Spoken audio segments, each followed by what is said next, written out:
সারা দেশে নানান আয়োজনে পালিত হয়েছে ২১শে ফেব্রুয়ারি। শহীদ বেদিতে ফুল দিয়ে শ্রদ্ধা জানায় বিভিন্ন সামাজিক, সাংস্কৃতিক, রাজনৈতিক সংগঠন সহ নানান শ্রেণীর পেশার মানুষ। তারা ভালোবাসায় স্মরণ করেন বায়ান্নর ভাষা শহীদদের। প্রতিনিধিদের পাঠানো তথ্য ও ছবিতে আরও জানাচ্ছেন সুলতানা মরিয়ম।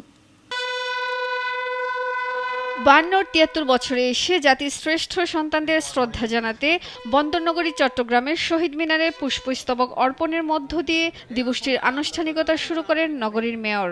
বাংলা ভাষার জন্য ১৯৫২-এর সালাম জব্বার রফিক বরকতের যে ত্যাগ স্বীকার, তার মধ্যে দিয়ে ৭১-এর মুক্তিযুদ্ধ আমরা করেছি এবং এতে করে আমরা একটি লাল সবুজের পতাকা পেয়েছি।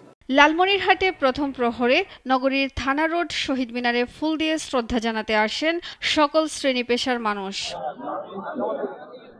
যশোরে কেন্দ্রীয় শহীদ মিনারে ঢল নামের সর্বস্তরের মানুষের জাতির শ্রেষ্ঠ সন্তানদের স্মরণে শ্রদ্ধাঞ্জলি অর্পণ করেন তারা। ফুলে ফুলে ভরে ওঠে শহীদ মিনার প্রাঙ্গণ।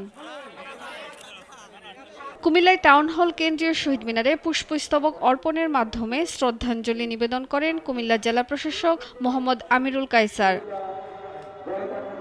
ঝিনাইদহের কালীগঞ্জে যথাযোগ্য মর্যাদায় পালিত হয়েছে মহান শহীদ দিবস ও আন্তর্জাতিক মাতৃভাষা দিবস। এখানে অবশ্যই একটা ফুল দেওয়ার দরকার ছিল, কিন্তু একটা শহীদ মিনার যে এখনো পর্যন্ত পরিষ্কার করিনি, কেন করিনি এইটা উদ্যতন কর্মকর্তাই জানেন। ময়মনসিংহ যথাযোগ্য মর্যাদায় মহান ২১শে উদযাপিত হয়েছে। নগরীর টাউন হল শহীদ মিনার বেদিতে পুষ্পার্ঘ্য অর্পণ করেন বিভাগীয় কমিশনার মোক্তার আহমেদ সহ সংশ্লিষ্টরা।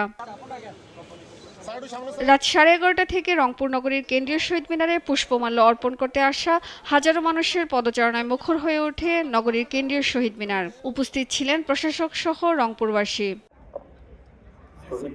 এছাড়াও জয়পুরহাট, নাটোর, মৌলভীবাজার, মেহেরপুর, টাঙ্গাইল, নোয়াখালী, লক্ষ্মীপুর, ভোলা, নেত্রকোনা, মানিকগঞ্জ, সিরাজগঞ্জ, খাগড়াছড়ি, শরীয়তপুর, নরসিংদী, রাঙামালী, নারায়ণগঞ্জ সহ দেশজুড়ে পালিত হয়েছে আন্তর্জাতিক মাতৃভাষা দিবস। সুলতানা মরিয়ম, নাগরিক।